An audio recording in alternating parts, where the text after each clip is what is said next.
Sobat Maestro, sesaat lagi kita akan bersama-sama mengikuti program Bible and Coffee bersama Pendeta Glenn Latuheru dari GBI Glow Fellowship Center Bandung. Selamat mendengarkan.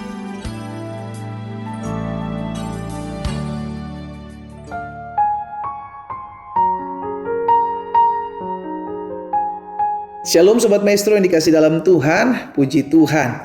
Masih bersama saya Pendeta Glenn Latuheru dalam program Bible and Coffee. Saya rindu melalui program ini setiap kita umat Tuhan tetap terus tertanam dalam firman, sehingga kita tidak jadi sama dengan dunia. Betul, kita tinggal di dunia, kita masih injak bumi, tapi jangan sampai keputusan-keputusan kita, karakter-karakter kita, cara kita usaha, cara kita berdagang sama seperti orang-orang dunia. Karena itu kita harus tertanam dalam firman. Akhirnya kita tahu apa yang menjadi kebenaran. Sehingga akhirnya firman Tuhan katakan kebenaran itulah yang memerdekakan hidup setiap kita. Melalui program Bible and Coffee ini, Sobat Maestro dikasih dalam Tuhan, kita terus diingatkan kembali bahwa langit dan bumi akan lenyap, tetapi firman Tuhan tinggal tetap. Dan apa yang keluar dari mulut Allah tidak akan pernah kembali kepada Allah dengan sia-sia, melainkan akan mengerjakan apa yang Allah suruhkan, apa yang Allah perintahkan, dan berhasil dalam apa yang Dia suruhkan. Karena itu pastikan hidup kita didasari oleh firman Tuhan, bukan berdasarkan perasaan-perasaan kita. Hidup kita didasari oleh kebenaran firman Tuhan, bukan berdasarkan apa penilaian orang tentang kita. Sehingga akhirnya kita tetap kuat dalam menghadapi badai, kita tetap maju tatkala kita dihambat. Mari kita akan kembali merenungkan firman Tuhan. Sobat Maestro, kita berdoa. Kita datang kepada Tuhan. Bapa, terima kasih buat kasih setia Tuhan, buat anugerah Tuhan dalam kehidupan kami. Sungguh kami bersyukur Tuhan yang memelihara hari-hari hidup kami sehingga kami tidak kekurangan suatu apapun yang baik. Sehingga di hari ini kalau kembali kami akan merenungkan firman-Mu, Roh Kudus urapi kami sehingga kami mengerti akan kebenaran, dan biarlah kebenaran ini yang memerdekakan hidup kami. Tuntun kami ya Roh Kudus, di dalam nama Tuhan Yesus Kristus kami berdoa. Haleluya. Amin, amin. Puji Tuhan. Nah, saudara dikasih dalam Tuhan, Sobat Maestro, dalam Yohanes pasal 6 ayat 12, ada satu peristiwa di mana Yesus bersama dengan murid-murid memberikan makan roti 5.000 orang. Iya kan? Alkitab mencatat dalam Yohanes 6 ayat 12, apa yang terjadi selanjutnya? Dan setelah mereka kenyang, siapa kenyang? 5.000 orang makan sampai kenyang, tidak termasuk anak-anak, tidak termasuk ibu-ibu gitu kan, perempuan. Mereka disampaikan kepada murid-muridnya. Setelah mereka kenyang, Yesus berkata kepada murid-muridnya, kumpulkanlah potongan-potongan yang lebih supaya tidak ada yang terbuang. Jadi saudara dikasih dalam Tuhan, lihat di sini ya, Alkitab mengajarkan, Yesus mengajarkan kepada setiap kita untuk belajar menghargai setiap berkat-berkat Tuhan. Jangan diambur-amburkan gitu. Oh, nggak apa-apa kok berlimpah. Oh, berkelebihan lalu diambur-amburkan. Nggak menghargai berkat-berkat Tuhan. Yesus mengajarkan kepada murid-muridnya, kumpulkan. Ada potongan-potongan sisa, jangan dibuang. Ada potongan-potongan sisa, dikumpulkan 12 bakul banyaknya. Itu dikumpulkan oleh murid-muridnya. Jangan ada yang terbuang. Yesus sedang menekankan kepada murid-muridnya, juga kepada setiap kita, untuk belajar menghargai berkat Tuhan. Kita kerja, kita usaha, lalu kita dapatkan apa yang dipercayakan Tuhan untuk menjadi berkat buat kehidupan kita. Kita pakai untuk hal-hal yang baik. Kita pakai untuk hal-hal yang berguna. Jangan pakai untuk hal-hal yang buat kita justru jadi jauh dari Tuhan, yang justru membuat kita seakan-akan tidak menghargai pemberian Tuhan. Akhirnya kita diingatkan bahwa Tuhan mau, gini saudara, terlalu mudah untuk Tuhan memberkati hidup saudara dan saya. Terlalu sangat amat mudah untuk Tuhan memelihara hidup sekarang saudara dan saya. Yang jadi pertanyaan sekarang, kita bisa nggak dipercaya? Iya kan? Kita bisa nggak dipercaya untuk menerima berkat Tuhan? Kita bisa nggak menghargai apa yang sudah Tuhan titipkan dalam kehidupan kita? Itu sebabnya ketika bangsa Israel keluar dari tanah Mesir, Tuhan memelihara mereka di padang gurun, saudara. Setiap hari Tuhan memberikan roti mana. Roti yang memang Tuhan berikan langsung dari surga, sudah dikasih dalam Tuhan, diberikannya buat setiap umat Tuhan setiap pagi. Itu sebabnya ada pesan buat mereka bahwa mereka harus mengambil secukupnya sesuai dengan kebutuhan. Kalau lebih dari kebutuhan itu akan busuk. Lihat, akhirnya Tuhan mengajarkan kepada setiap kita, jangan rakus, jangan serakah. Karena kalau kita rakus, serakah, yang ada hanya terbuang-buang dengan sia-sia.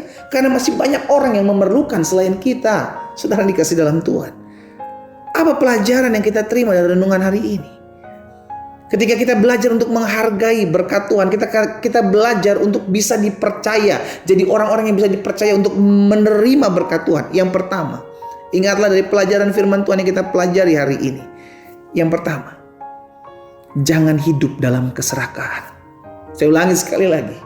Jangan hidup dalam keserakahan. Tuhan menyediakan kok, amin. Tuhan mencukupkan, amin. Tapi ingat, ada orang-orang yang memang kita perlu berkati. Ada orang-orang yang memang menjadi kepercayaan Tuhan untuk kita bagikan apa yang Tuhan titipkan dalam kehidupan kita. Enggak semuanya milik kita.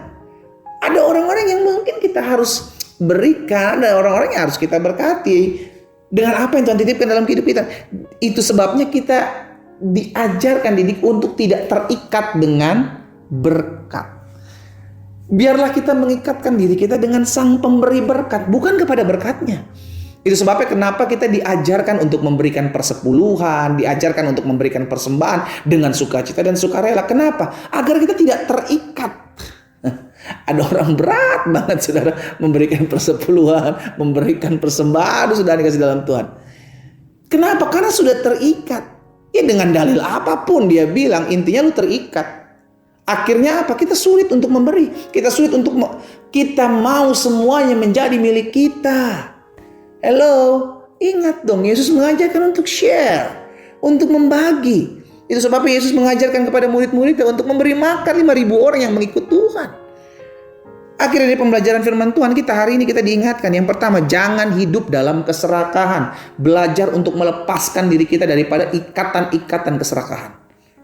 Amin. Yang kedua, apa pembelajaran yang kita terima dari renungan kita hari ini? Tuhan menyediakan berkatnya cukup buat saudara dan saya. Nggak pernah lebih, nggak pernah kurang. Kenapa? Kalau lebih kita sombong, kalau kurang kita bersungut-sungut. Tuhan tahu, Tuhan sediakan. Haleluya. Tuhan kita adalah Tuhan yang menyediakan berkatnya cukup buat kita. Ketika kita memerlukan sesuatu, Dia Allah yang menyediakan. Ketika kita membutuhkan sesuatu, Dia Allah yang mencukupkan. Dia Allah yang menyediakan tepat apa yang menjadi keperluan, dan banyak, saya percaya banyak dari kita kalau diberikan kesaksian, kesempatan untuk bersaksi, maka kita akan bersaksi bagaimana Tuhan menyediakan tepat seperti apa yang kita perlukan, tepat seperti apa yang kita butuhkan. Itu yang Tuhan sediakan. Sehingga apa? Akhirnya kita belajar untuk menghargai berkat-berkat Tuhan. Tidak ada yang berlebihan, akhirnya menjadi sombong. Akhirnya kita nggak bisa menghargai berkat Tuhan. Kita pakai seenak-enaknya kita pakai sesuka-sukanya kita, gitu kan. Akhirnya tinggal dalam keserakahan, hidup dalam keserakahan. Dan yang ketiga yang kita dapati dari pembelajaran kita terima dari renungan hari ini, yang ketiga saya pelajari, jangan khawatir akan hari esok. Ini penting. Ada banyak orang nggak bisa tidur hari ini karena memikirkan hari esok. Dengar baik saudara dikasih dalam Tuhan, dimanapun Sobat Maestro berada, hari esok milik Tuhan. Yang kita lakukan, yang kita kerjakan, yang bisa kita buat, lakukan sesuatu adalah hari ini. Tetapi hari esok adalah milik Tuhan. Kenapa? Karena esok gak pernah ada. Esok gak pernah ada. Bagian kita adalah percaya kalau besok, kalau hari ini Tuhan pelihara saya, maka besok Tuhan pelihara saya. Karena itu jangan pernah khawatir hari esok. Karena hari esok punya kesusahannya sendiri. Tuhan Yesus bilang. Maksudnya apa? Hari esok kita gumuli lagi. Kita doakan lagi. Karena kita percaya berkat yang sama kita terima hari ini, akan ada berkat yang sama yang kita terima besok. Dan setiap hari selalu ada berkat Tuhan yang baru. Biarlah kiranya hari ini kita diingatkan firman Tuhan ini untuk tetap terus mengerti. Yang pertama, jangan hidup dalam keserakahan. Ingat, dari apa yang kita punya selalu ada yang Tuhan titipkan untuk orang lain, untuk kita beri. Yang kedua, Tuhan menyediakan berkatnya itu cukup buat kita. Kita gak akan pernah kekurangan, tapi juga tidak berlebihan. Agar kita tidak kekurangan dan bersungut-sungut mengeluh, agar kita tidak berlebihan dan akhirnya kita menjadi sombong dan tinggal dalam keserakahan. Dan yang ketiga, jangan khawatir akan hari esok. Pandang Tuhan, karena hari ini ada untuk kita lakukan, untuk kita bersyukur, untuk kita datang kepada Tuhan. Dan hari esok adalah milik Tuhan. Kalau hari esok milik Tuhan, maka Tuhan juga yang pelihara kita dalam berkat dan anugerahnya yang sempurna. Kita berdoa, kita datang kepada Tuhan. Bapa, terima kasih. Hari ini kami diingatkan firman Tuhan. Tuhan mampukan kami untuk menghargai berkat-berkat Tuhan.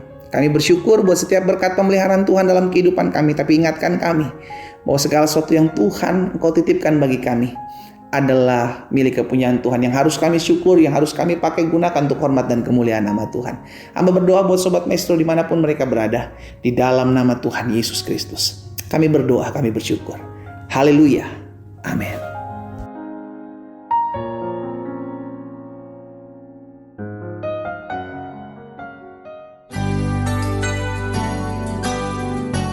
Sobat Maestro, Anda baru saja mendengarkan program Bible and Coffee bersama Pendeta Glenn Latuheru dari GBI Glow Fellowship Center Bandung. Terima kasih atas perhatian Anda. Tuhan Yesus memberkati.